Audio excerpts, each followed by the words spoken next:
कहानी का शीर्षक है दानवीर कर्ण। एक बार श्री कृष्ण भरी सभा में कर्ण की दानवीरता की प्रशंसा कर रहे थे। अर्जुन भी उस समय सभा में उपस्थित थे।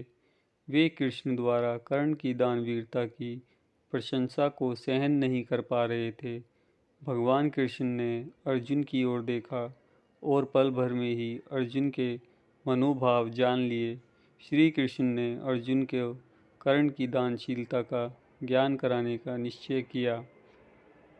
कुछ ही दिनों बाद नगर में एक ब्राह्मण की पत्नी का देवलोक गमन हो गया। ब्राह्मण अर्जुन के महल में गया और अर्जुन से विनती करते हुए कहा, धनंजय, मेरी पत्नी मर गई है। उसने मरते हुए अपनी आखिरी इच्छा जाहिर करते हुए कहा था कि मेरा दाह संस्कार चंदन की लकड़ियों से ही करना। इसलिए क्या आप मुझे चंदन की लकड़ियां दे सकते हैं? ब्राह्मण की बात सुनकर अर्जुन ने कहा, क्यों नहीं। और अर्जुन ने तत्काल कोषाध्यक्ष को तुरंत 25 मन चंदन की लकड़ियां लाने की आज्ञा दे दी। परंतु उस दिन ना तो भंडार में और ना ही बाजार में चंदन की लकड़ियां उपस्थित थी। कोषाध्यक्ष ने आकर अर्जुन को सारी व्यथा सुनाई और अर्जुन के समक्ष चंदन की लकड़ियां ना होने की असमर्थता व्यक्त की। अर्जुन ने भी ब्राह्मण को अपनी लाचारी बता कर खाली हाथ वापस भेज दिया। ब्राह्मण अब कर्ण के महल में पहुंचा और कर्ण से अपनी पत्नी की आखिरी इच्छा के अनुरूप चंदन की लकड़ियों की मांग की। कर्ण के समक्ष भी वही स्थिति थी।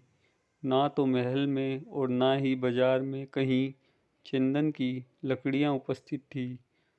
परंतु कर्ण ने तुरंत अपने कोषाध्यक्ष को महल में लगे चंदन के खंभे निकाल कर ब्राह्मण को देने की आज्ञा दे दी। चंदन की लकड़ियां लेकर ब्राह्मण चला गया और अपनी पत्नी का दाह संस्कार संपन्न किया। शाम को जब श्री कृष्ण और अर्जुन टहलने के लिए निकले, देखा तो वही ब्राह्मण शमशान पर कीर्तन कर रहा है। जिज्ञासावश जब अर्जुन ने ब्राह्मण से पूछा तो ब्राह्मण ने बताया कि कर्ण ने अपने महल के खंभे निकालकर मेरा संकट दूर किया है। भगवान उनका भला करे।